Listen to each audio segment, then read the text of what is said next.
Baik, langsung saja. Assalamualaikum warahmatullahi wabarakatuh. Warahmatullahi wabarakatuh. Nah, udah pada ngantuk temannya. Belum.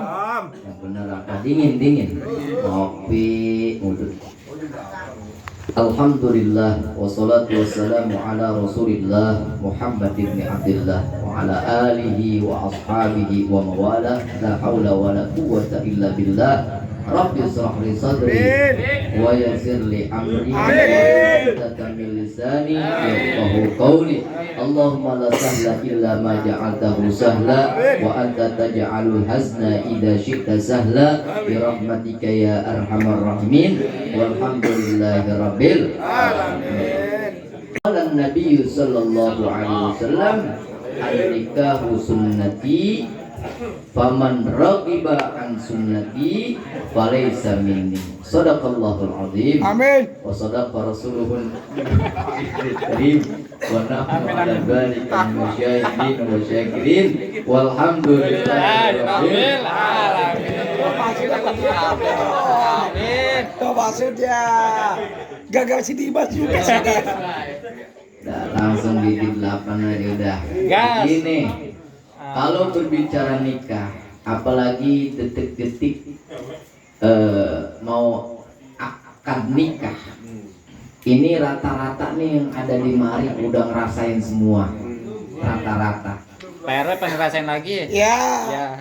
Rata-rata pada deg-degan kalau udah mau akad nikah, Emang Ustaz. takut salah, apalagi diulang berkali-kali. Mental makin down, kayaknya ngucap itu kalimat susah banget begitu. Mungkin sekarang lagi dirasain nih sama adik kita, anak kita, putra kita nih, Abang Teddy. Tapi insya Allah berkah, kita doain besok dia lancar. Amin. Ya, begitu. Jadi kalau berbicara tentang pernikahan, kita pun udah berpengalaman rata-rata. Dari mulai sebelum nikah, pranikah udah dipersiapin tuh. Apa-apa aja udah dipersiapin. Bukan hanya sekedar mempersiapkan harta buat pembawaan, tapi kita juga nyiapin mental untuk menghadapi situasi kondisi ketika dalam acara akad nikah. Begitu. Lalu bagaimana caranya nih? Ketika kita pasti udah punya niatan mau nikah, udah pasti punya persiapan mental yang kuat untuk membangun rumah tangga. Rumah tangga ini bukan hanya sebulan 2 bulan, bukan cuma setahun 2 tahun. Kalau bisa mah kita sampai mati, itu seumur hidup semati. Tapi anehnya kalau laki mati duluan, kagak ada yang ikut dipendem. Istri mati duluan, laki-laki udah kegirangan.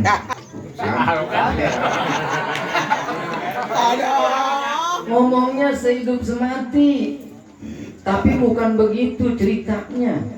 Sehidup semati itu adalah mereka-mereka yang ketika membangun rumah tangga sudah mempersiapkan mental. Ketika menghadapi huru-hara problematika rumah tangga, dia menghadapinya dengan hati yang sebagai seorang pemimpin rumah tangga, sebagai seorang istri, dengan kelembutan dan kasih sayang, sehingga problematika tidak menyebabkan perpecahan.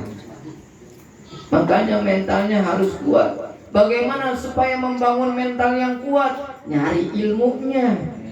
Di mana itu? Di majelis taklim, belajar sama guru. Bagaimana supaya jadi imam yang baik? Bagaimana supaya kita bisa mengajarkan istri yang baik? Begitu. Ketika menciptakan manusia, itu memang udah diatur berpasang-pasangan. Enggak bakalan ketuker jodoh mah. Udah banyak. Ada yang jodohnya ketemu mah udah lama, bertemu mulu. Pacaran mah lama, tapi emang kagak jodoh. Lah kagak jadi dia ke pelaminan. Jadi padi apa burung tuh begitu? Burung. Mana main? Ada yang baru ketemu besok langsung dibawain duit, diterima, jadi langsung. Itulah jodoh, rahasia Allah Subhanahu wa Ta'ala. Itu mah Dimas begitu. Tapi Nabi ngajarin, walaupun jodoh itu rahasia Allah, Allah yang ngasih jodoh kita di mana, kita harus ada ikhtiar nyari gerasa kerusuk, nyari juga, jangan diem di rumah. Emang siapa yang mau datang? Siapa? Lagi dah di rumah, lagi nungguin orang, enggak. Kita mah laki-laki gerasa kerusuk nyari, tapi gerasa kerusuknya jangan main gerasa kerusuk. Cari, Nabi suruh tuh. Apa cari ciri-cirinya wanitanya yang harus kita nikahi? Tankihul mar'atu li arba'ati asya'a. Nikahi perempuan karena 4 perkara. Pertama, wali jamaliha. Lihat cantiknya. Cantik bukan karena wajah, bro. Pak, jangan terobsesi dengan wajah. Wajah seiringnya waktu berjalan, semakin hari semakin keriput. Bukan agama ya. Kisut. Begitu. Apalagi orang sekarang cantik karena dempulan, cantik karena polesan. Giliran polesan kagak ada, bopengan itu muka. Banyak yang ketipu. Janjian di sosmed, ketemuan di plaza. Di fotonya mah Masya Allah, Pak artis yang terkenal. Pas ketemu orangnya kecil, badannya hitam, akhirnya kagak mau nemuin tuh. Gara-gara tertipu pada zaman sekarang. Jadi tidak terfokus dengan kecantikan, tapi nyuruh Nabi itu cari pasangan yang paling cantik. Bagaimana supaya pasangan kita dapat yang cantik? Tapi jangan dilihat yang namanya dengan wajah. Cantik nanti akan lahir dari hati yang bersih, dengan kesolehannya, taat kepada Allah Subhanahu wa Ta'ala, dan taat kepada suaminya, akan terpancar kecantikan yang luar biasa. Percuma punya bini cantik kalau kita diinjek-injek sebagai pemimpin rumah tangga. Ya, Dimas Sama bini. Dimas itu mah. Lagi ngaji enak-enak di WA, pulang. Ya. Goreng. Sama banget Pulang. Sama banget itu mah. Ketua kita ngorah itu mah. Orang salah lagi. Oh, Orang salah lagi. Hari ini Dimas Iya. dikupiak. takut. Padahal kita sebagai suami, sebagai pemimpin rumah tangga, memang harus punya yang namanya power. Tapi kalah dengan the power emak-emak. Ya Dimas. Tuh. Bukan takut katanya sayang. Kadang-kadang kita nyari yang cantik, make upnya kemahalan. Gaji 3 juta, make up 4 juta. Kalau kagak mau, kita pisah bang, repot. Bagaimana supaya nyari yang cantik? Cari yang cantik itu karena basuhan air wudhu, karena dia taat kepada Allah. Cantiknya dari batin, sehingga lahir ke zohirnya, ke wajahnya. Orang walaupun jelek, kalau cantik dari batin, itu ngeliatnya udah enak baik. Nyari istri, jangan lihat dempulannya, lihat batinnya. Ini anak sering keluar rumah apa kagak? Ini anak sering buka aurat apa kagak? Ini anak suka mejeng wajahnya di TikTok apa kagak? Begitu. Kalau dia suka, kita nyari ini cantik karena di media sosial, yang dia suka mejeng wajahnya, mejeng auratnya, itu selama fotonya kagak dihapus, maksiat jariah itu, dosa jariah. Ketika kita menjadi suami daripada wanita itu, kita nasihatin kagak, maka dosanya selama foto itu dilihat jutaan orang, dosanya kita dapet bro. Wah. Tuh kita disuruh nyari yang cantik. Biar apa? Biar kalau kita ajak kondangan Malam. Pak RW bininya cantik banget. Yang punya komputer. Ngetik bunyi jangan. Itu mau Dimas. Jadi Metik bunyi jangan dikandung. Jadi begitu. Aduh, kesian banget dari Disuruh nyari yang cantik, nanti kalau mendampingi kita itu ya bahasanya bahasa Betawi mah kagak malu-maluin dah. Bahasanya enggak kalah sama Luna Maya. Makanya istri boleh dandan secakep-cakepnya untuk suami, bukan buat dipajang di media sosial. Udah dibilangin kan orang Orang itu Dimas. udah pasrah. Jadi begitu. bilangin udah ya. Golok banget. Kan kita emang kadang-kadang begitu. Udah nyari mah emang yang paling cantik. Udah dandan kalau kondangan paling cantik.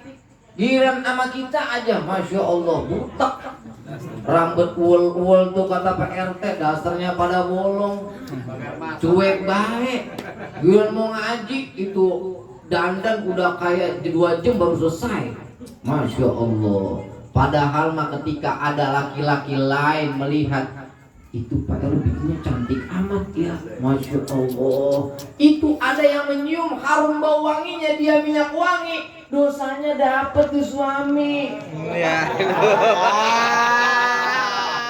Apalagi yang pakai bajunya aduhai, Masya Allah, bagiannya udah tipis gamisnya. Itu buat malam Ustaz. Belahan sampai kelihatan ketat Baju haram, baju Loh, haram. ada yang ngeliatin. Suaminya udah tahu itu nggak boleh, dia nggak larang. Dia pikir, bini gua bakal juga udah pakai. Dia kalau dibilangin, mah itu jangan mah, nanti orang lihatnya nggak enak. Baju gua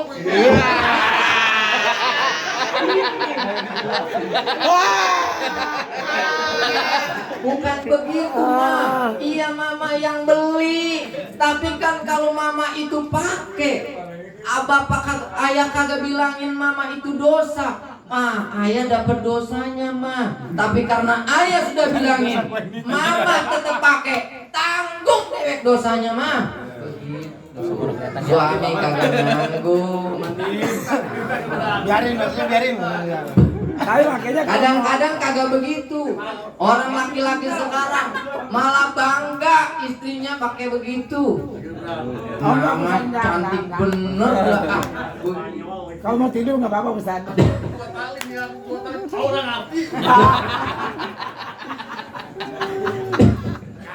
Dah. Oh, kata Nabi, yang pertama boleh cari yang paling cantik. Cari yang paling cantik. Biar kalau diajak kagak malu-maluin. Tapi kalau bisa itu tidak menjamin rumah tangga jadi bahagia.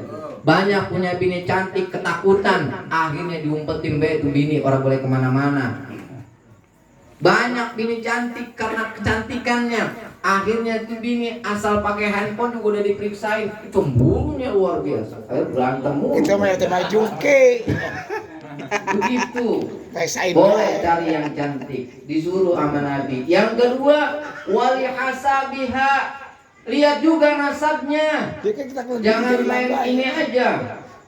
Mentang-mentang latar belakangnya lebar, padahal bapaknya preman, pemabok, repot.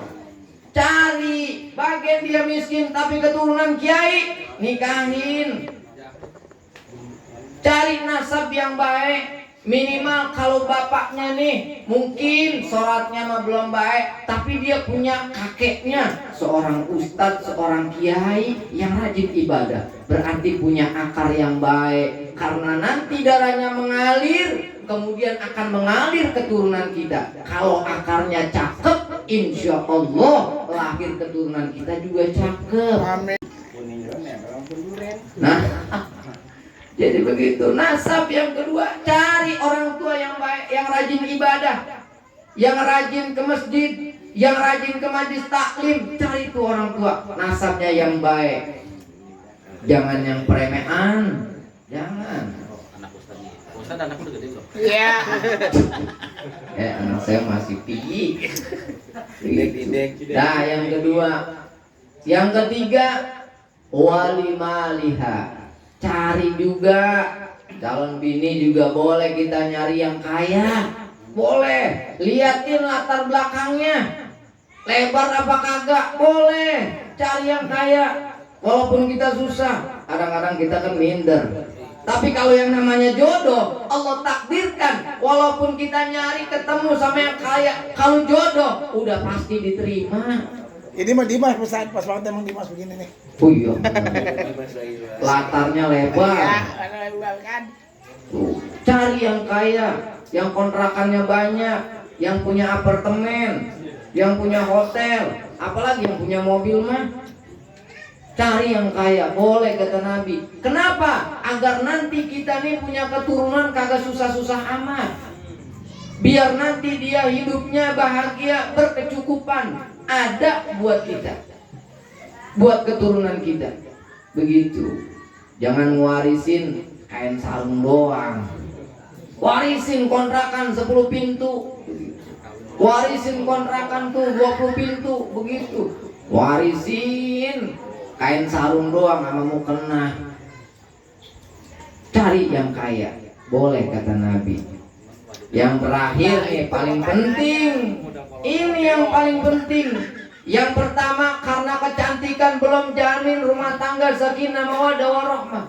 Yang kedua, karena nasab pun belum jamin menjadi rumah tangga sakinah mawaddah warahmah. Yang ketiga juga sama, belum jamin karena banyaknya harta rumah tangga jadi sakinah mawaddah warahmah. Karena kebanyakan harta, banyak juga dia selingkuh di mana-mana. Waduh. Tuh. Jangan pusatan gitu. Malas akhirnya ngurusin akhirat, ngurusinnya banda be banda. Ini yang paling penting, yang terakhir apa? Walidiniha. Cari agamanya. Bahkan diterangkan di akhir hadis itu, fadfar bidatiddin.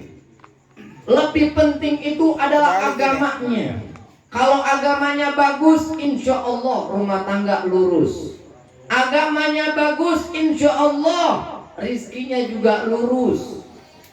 Tahu dia bagaimana dia cara berbakti kepada suami, bagaimana cara dia tahu melayani suami, bagaimana cara dia tahu mendidik anak-anak keturunannya nanti. Tuh kalau dia ngerti ilmu agama.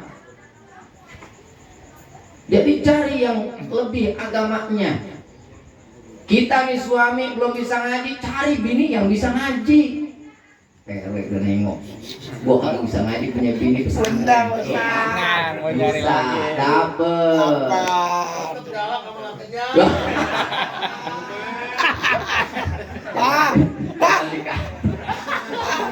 Begitu. Karena kenapa? Karena yang istri kita nih jadi al-madrasatul ula al-um. Istri kita yang akan jadi sekolah pertama buat keturunan kita. Kalau istri kita kagak bisa ngaji, nggak ngerti sholat, anak kita mau diajarin apa?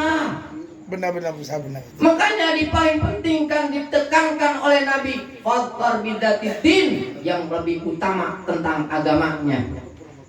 Cari istri yang bisa ngaji, sehingga ketika dia sedang mengandung aja, lagi mengandung keturunan kita, dididik sama dia, baca sholawat, baca Quran. Kadang-kadang juga kita nih kalau ngisi 7 bulanan, ibu-ibunya yang lagi hamil disuruh ngaji, kagak mau. Bukan kagak mau, emang kagak bisa. Kan repot kalau begitu. Padahal yang lebih disunahkan itu yang hamil suruh baca Al-Quran, jangan orang lain. Wakilin beda, borong baik ustaz. Bukan masalah borongnya kita kagak mau. Yang lebih dianjurkan dia nih supaya terdidik anaknya di dalam perut. Ini udah kagak mau ngaji disuruh baca surat Maryam, kagak mau. Abis acara udah tiktokan lagi bang. Ya Allah. Tumal dia bisa baca Al-Quran. Insya Allah kalau dia bisa baca Al-Quran, ketika kita pulang tuh dia habis sholat, dia ngaji Quran. Kan pengen rumah tangga jadi baiti jannati, rumahku adalah surgaku. Bagaimana mau jadi surga kalau rumahnya kagak pernah dibacain Quran? Bagaimana rumah tangga mau adem kalau rumahnya kagak pernah dibacain Quran? Makanya cari bini yang bisa ngaji. Itu bini saya pondok Ustaz. Masya Allah. Masya Allah. Allah. Ya Pak Ustadz, saya udah terlanjur ini dapat bini huruf alif B kagak kena. Bagaimana Pak Ustadz? Ganti. Baru ganti. Pak R bisa bener.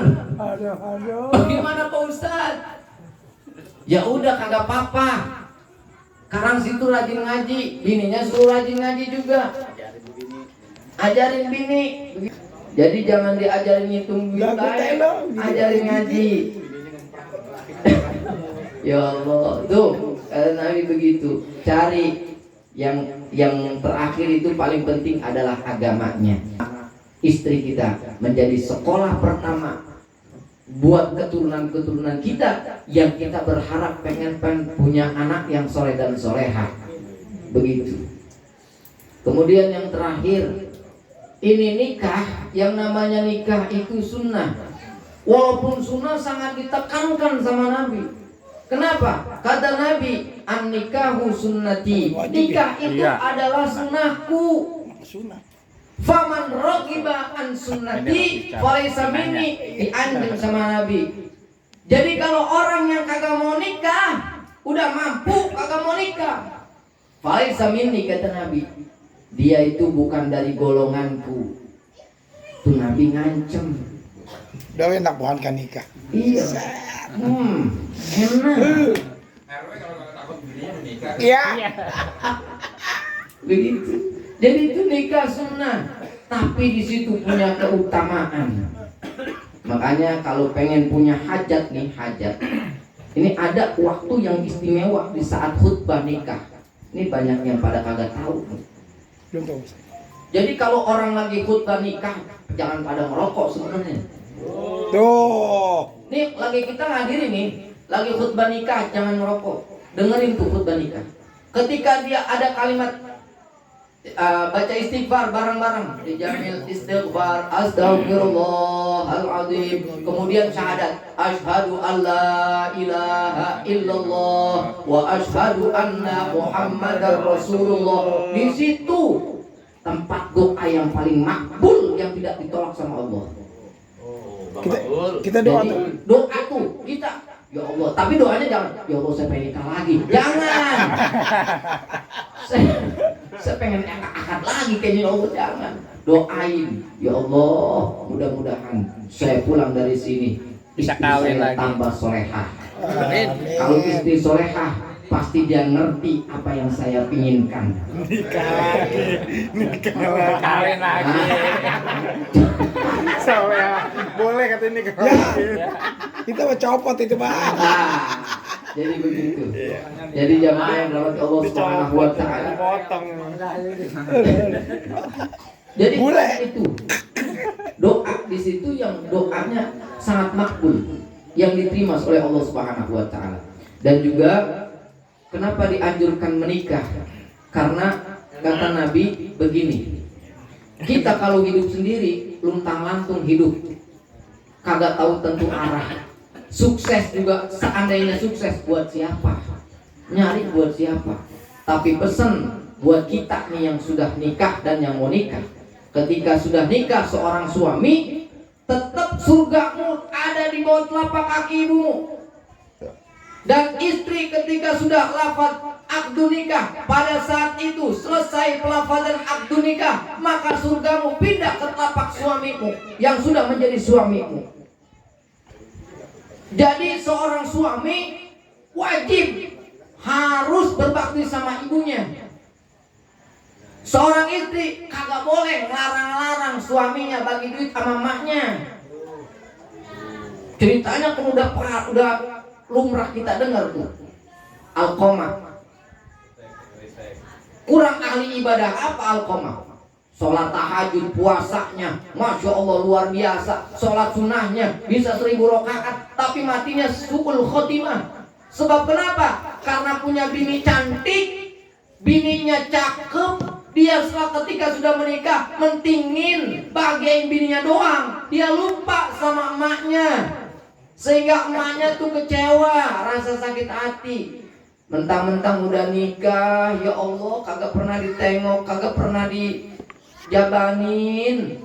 Yang ngelahirin lu, yang ngandung lu 9 bulan, udah nikah lupa. Minimal kita tengok orang tua kita habis gajian tuh beliin telur sekilo. Jangan nengokin doang dari rumah emak, mak punya telur orang. Mau minta buat masak mie.